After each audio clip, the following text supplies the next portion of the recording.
Hi guys, so you're here because you have seen the title of the video. Canada is not what I thought it would have been, and is it still worth migrating to Canada? Hi guys, thank you for clicking on this video. If it's your first video, welcome. If you're a returning subscriber, welcome back to another video. Thank you guys so much for coming back to this channel and to this platform. Now I'm going to be sharing my journey here in Canada with you guys and then giving everything from my perspective so that you guys who are thinking of coming to Canada can make a decision based on my own experiences. If you guys are new here, my name is Dems. I'm a Jamaican who migrated to Canada in 2019 as an international student. I came with my wife and daughter at the time, who got an open work permit and a visitor's record respectively. I am living in the beautiful city of Grand Prairie, Alberta, which is a small town located 5 hours north of Edmonton in the beautiful province of Alberta, as I said. Now, before coming to Canada, I have never traveled before. I had no travel history. I had no practical experience of traveling outside of Jamaica. That's where I'm from, and this was my first opportunity to leave Jamaica. My main motivation to migrate to Canada was my daughter. She is special needs, and having a special needs child in Jamaica is very scary because of the resources that's available. It's not as affordable or available as I would like it to be. So I wanted to grow my daughter in a society that is inclusive, where there are more resources that can help her to self-actualize and reach her full potential, which is why the conversation of migrating to Canada became a topic that my wife and I began discussing so earnestly in the latter part of 2018 and then working assiduously to make it a reality in 2019. Now, the best route at the time for us was to study. We didn't have any family members who we could depend on in terms of helping us get a job, get a work permit, or anything of the sort. So we did what we thought was the best option, which was studying in Canada. Now, before coming to Canada, I did not have a university degree. Persons are constantly asking me, did you have a degree before migrating? Did you do a master's? Did you do a different program? No, I did a 2-year business diploma. That's what I did. I did a 2-year business administration diploma, and I completed that at the Grand Prairie Regional College, now renamed Northwestern Polytechnic. If you guys haven't seen the video where we detailed the cost factor that we encountered when migrating to Canada, you can go and check out that video. The name and title of that video is We Came to Canada Broke, which we did. Now, nonetheless, my journey started at Northwestern Polytechnic doing my 2-year diploma in business administration, and guys, it was a transition. I did not know what to expect. I did not know what my transition would have been like. All I had was optimism and faith, right? That's all I had. I just had a lot of optimism and a lot of faith. I remember walking through the halls of the college for the very first day, and I was in amazement that I was actually here and actually physically going to college in Canada. It was once a dream. It was something that I fantasized about, and then it became a reality. Now, I expected a lot from my migration. Now, before migrating, we were sold a story that Canada is the land of opportunities. That is why many persons want to migrate to Canada. I was no different. I was told that there's a surplus of jobs. You can literally work any job you want to work, and all of those nice things. And I came to Canada expecting all of this milk and honey that's being advertised. Not to say, guys, I was very surprised when I noticed that in order to get a job in your field of study or in your field of experience, Canadian experience is vital. So oftentimes, a lot of new immigrants have to take entry-level jobs, or some persons call it survival jobs, just to put food on the table while they are transitioning. Now, some persons are very fortunate enough to get a job of their dream, get a job of their goal, or get the job that they are experienced in. But for a vast majority of immigrants, we have to start over. We have to start over, give up our foundation, give up all of our stability, and start over from scratch. My very first job here in Canada was delivering pizza. I worked at Domino's Pizza if you guys didn't know that. I was delivering pizza after school, in the nighttime, in the winter. Oh gosh, guys, that's where I started. And while I was doing that, my wife Natasha was working as a janitor. She had an open work permit which allowed her to work full-time, but as an international student, I could have only worked 20 hours. So I was delivering pizza, making some extra cash, doing a thing. That's how I got my start in Canada.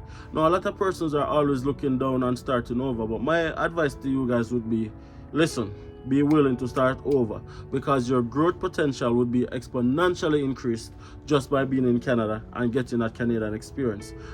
Need not to say, guys, after delivering pizza, I got my first office job.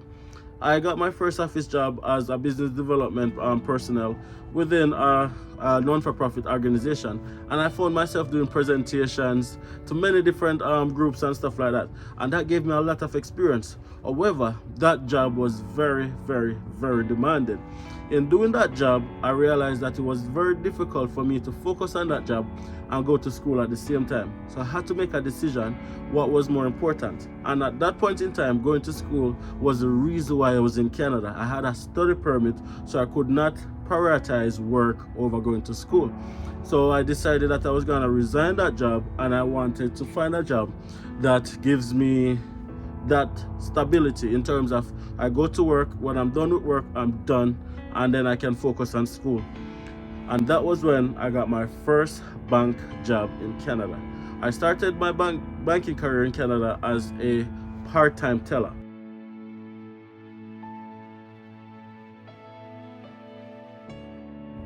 Now, being a part-time teller was very convenient because when I didn't have class, I was scheduled to work, go to work, going through the routine, going through the motion.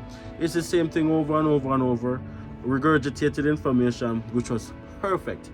Now, need not to say that I got a lot of experience in the banking field, and I learned a lot. So when I was done with school, I was offered a full-time teller position. And then as soon as I got offered that full-time teller position, then I became a senior teller, and then I became the manager of the front line in a different bank.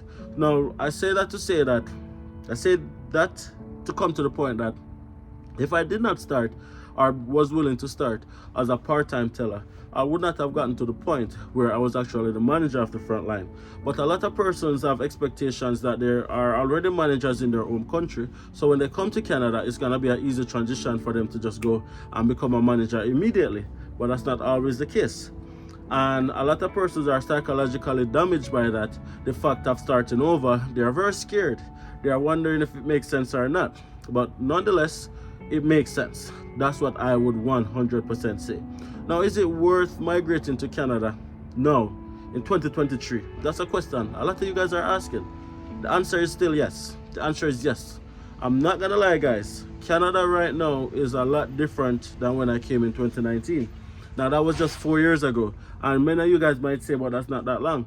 But there are so many things that has changed over 4 years. One of those things is COVID. COVID-19 has caused a lot of things to change. And one of those things that was changed is cost of living. It's a lot more expensive to live in Canada today than it was in 2019. So if you're gonna be moving to Canada, you wanna make sure that you are planning adequately, financially. You want to make sure that you have enough money that can aid in your transition in the event that you don't get a job. You want to make sure that you're choosing your city and your province very wisely, because there are parts of Canada right now that is simply too expensive for immigrants. Cost of living can cause you to work more than you should if you're on a study permit, and it might cause you to be stressed and in a very bad financial situation. So my advice would also be choose your province and your city very wisely. What I would say to you guys is, don't look for the big cities. It's attractive. I know it's attractive. However, that attractiveness comes with financial prowess, which means that you have to spend more for that attractiveness. So while you could be paying for a 2-bedroom $1,500, in a more attractive place you might be paying $2,500 for that very same apartment. So can you afford that? That's the question that you have to ask yourself. What is important to you? What's most important to you? And then let that guide your decision. A lot of persons are making the wrong decision by choosing to go to the wrong provinces, choosing to go to the wrong cities, and then as soon as they realize that things are more expensive than they thought it would have been, then they say that Canada is not worth it. Now, Canada is the second largest country on earth, guys. It's a very big country. Do not limit your options to a specific city, to a specific destination, but do your research and choose a city that's most cost effective to you, and that will cause you to have a better experience when you migrate to Canada. So that would be my 2 cents. Now, on my journey, I have made a lot of mistakes, and migrating will do that. As I said, I've never traveled before. I've never experienced a new culture before. So it's what you call on-the-job training. You have to be open-minded to that as well. You have to be willing to unlearn and relearn. And that's a thing that many persons don't get. When I just came to Canada, I still had my Jamaican mindset. I didn't know anything else. But the longer I'm here, I start to realize that the mindset that I had wasn't necessarily the best mindset. And you have to start now to relearn the society that you're in, the culture, the food, the music, the people, the personalities, all of those things. You have to be willing to relearn. And once you're able to relearn very quickly, you will be successful. That would be my 2 cents. Now, come to Canada if it is that you want to come to Canada. Make sure that your reasons for doing it is good. Do not just do it because it sounds good or you have a actual plan. Don't try to find a shortcut. Do it the right way and you will get the right results. I'm a firm believer that if you do things the right way, you're gonna get the right results. So don't try to find a shortcut. Don't try to go around the process. Go through the process and you will be successful as well. Alright guys, thank you so much for watching this video all the way through to the end. If you haven't already subscribed to my channel, please guys hit that subscribe button. I'd really appreciate it. Drop a comment, let me know what your journey is like, and smash a like on the video. Alright guys, see you guys in the next video. Peace out.